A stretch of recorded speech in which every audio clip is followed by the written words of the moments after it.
Hi, I'm James Nelson, partner of Massey Knakal Realty Services, and I'm here to bring you the Nelson September 2013 podcast from Hong Kong.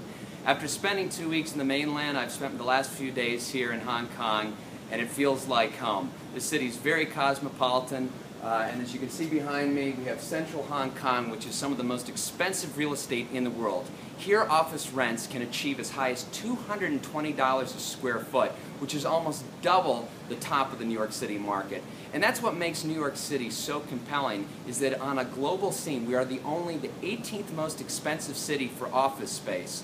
So companies from around the world that are looking to relocate should take notice. Yesterday I toured an office condo, which is also very popular here. I saw an 1,800 square foot condo in a 1980s rental building that was for sale for 40 million Hong Kong dollars. That's about $5 million US. Now, you can rent that space out and make a return of about 2 or 3%. So New York City's yields are also very attractive, being almost double here. But here it's not all about the yield, it's about the appreciation. And certainly you can see that on the residential side, where speculators buy residential apartments, not once finished, but off of plans.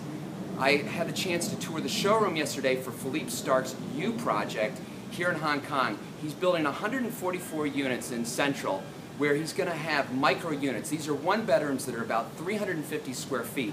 Now those will cost about $1.2 million. For a double-sized unit, it'll go up to about $3.5 million. We're talking $3,500, $4,000 a square foot. Now, these apartments used to fly off the shelf, but recently, to cool down what the government here considers an overheated market, they increased the taxes. So they have what's known as stamp taxes here, and they also have penalties if you resell an apartment. So if a resale takes place within 1 year, it's a 20% tax. If 2 years, 15%. If 5 years, 10%. The Wall Street Journal recently had an article where they talked about transactional costs around the world. In Hong Kong, selling an apartment after buying it, the transactional cost can be almost 30%, where in New York City it's only about 10%. So once again, our transactional costs are very, very attractive. So after I toured this U project, I asked the sales director how the sales had been coming along. This stamp tax has definitely had an effect here. They had been open for 4 months and had sold 40 apartments, so only about 10 per month, but they're still on track to sell out.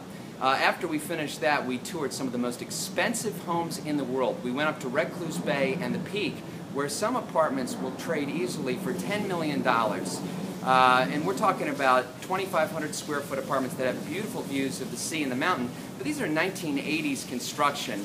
The cost is just extraordinary. When you talk about $3,000, $4,000, $5,000 a square foot,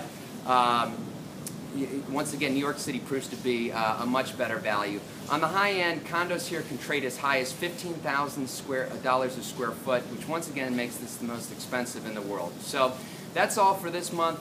I look forward to being in touch with you next time back in the U.S. Thanks so much. Bye-bye.